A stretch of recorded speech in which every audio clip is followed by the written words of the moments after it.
Hey everybody, Nathan Ronen, CFA here, with an update for those candidates who are now doing mock exams for the Level 1 and Level 3 exams in February 2025. Okay, but this is applicable to anybody whenever they're doing mock exams. If you'd like to hear more about some really good strategies and tips, please press the subscribe button now and the notifications bell so that you can continue to receive these updates as I post them on a weekly or bi-weekly basis. Okay, well, I get this question all the time. In fact, I got it this afternoon on one of my Zoom sessions when I was talking to candidates, and they're saying the same thing. Nathan, I got my exam in February, and I'm taking some mock exams, and I'm feeling really good. I actually got an 80% or a 91% said 90%. I'm getting like really good scores on these mock exams. What kind of score do I need to get on the real exam to pass? And, if I'm scoring so well on these mocks, obviously I'm going to do well on the real. Isn't that true? Well, that's what I want to talk about here. High mock exam scores.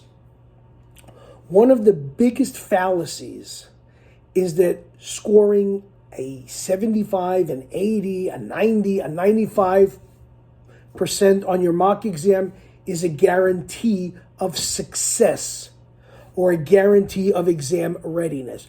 No. It is not. Don't fall into that trap. Okay. In fact, I have found over the years in teaching CFA, both at the CFA Society in New York, even when I was associated with Kaplan Schweizer, now even in my own business at Chalk and Board, that a large number of people that actually get 80s or 90s or high mock exam scores many times will actually fail the real exam. What gives? And if that's correct, then why should I even do mock exams? Why this kind of disconnect? Well, there are some critical factors that you should consider. I'd probably say three major ones that you should consider as why there is this disconnect between mock exam scores and success on the real exam. One of the factors is that a lot of candidates, and I can understand why, but it's just wrong, think that the mock exams are replicas or exact replicas of the real exam. They are not.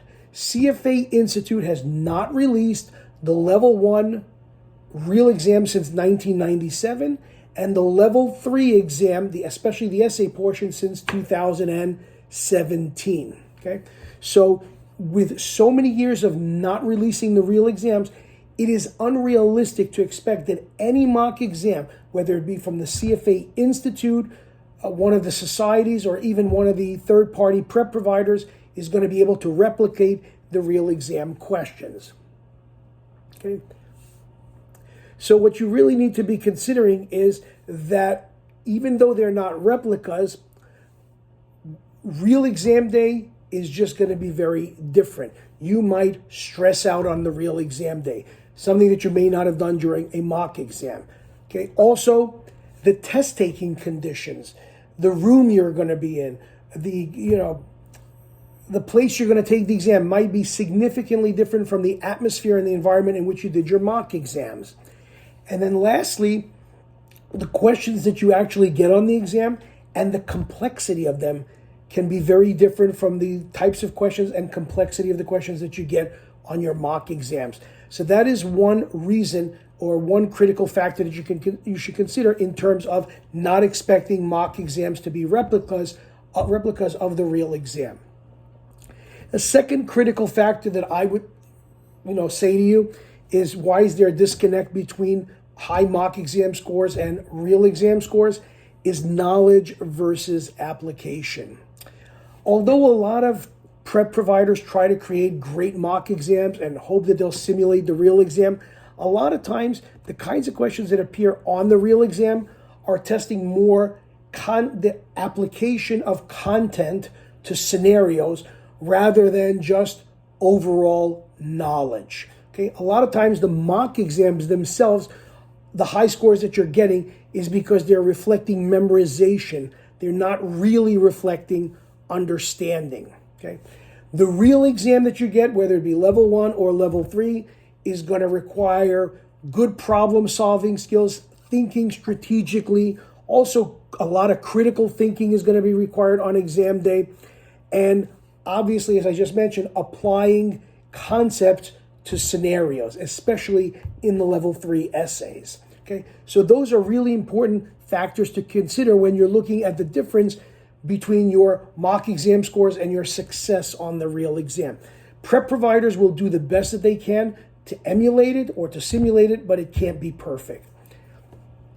And then a third reason that a lot of times high mock exam scores result in failures, or that failures on the real exam, that disconnect, is because when people start seeing on the mock exams that they're getting 80s and 90s and 95s, not only do they want to tell everybody on Analyst Forum or on Reddit or on LinkedIn or whatever, but it actually breeds complacency. Okay. Your goal, remember, is to pass the real exam. Your goal is not necessarily to get the highest mock exam score. It's nice, it makes you feel good, but it doesn't necessarily translate into passing the real exam. So your focus should be that even though you're getting high mock exam scores, great, but you can't get complacent. You got to be persistent. You got to keep studying. You got to keep pushing ahead. You got to keep looking for pockets of knowledge that you may have overlooked or that you don't understand very well. Concepts, you better be focused on, applying the concepts to the scenarios, and most importantly, that you have excellent mock exams. I see plenty of people getting great scores on poorly designed mock exams. No, I'm not going to say that this company does a great one or that one doesn't do a great one. That's not my job.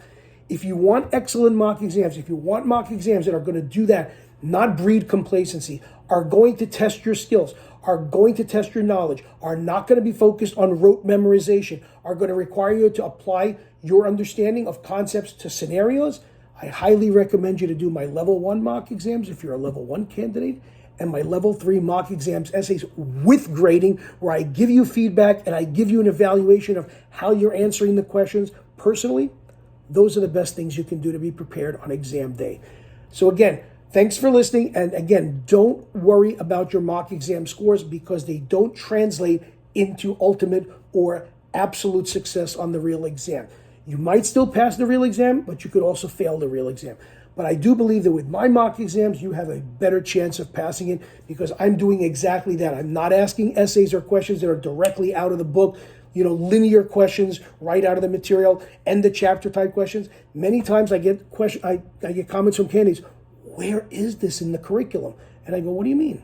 And they go, I didn't see this in the curriculum. I said, excuse me, for example, for a level 3 candidate, private wealth management has the right, a private wealth management essay has the right to tie in things that you learned in derivatives, like what's a collar or what's a covered call. Why are you surprised? Oh. Good mock exams, again, excellent mock exams is what you should be striving for, not the cheapest one on the market. Have a great day. Good luck on your exam and hope you found these comments and critique helpful. Bye.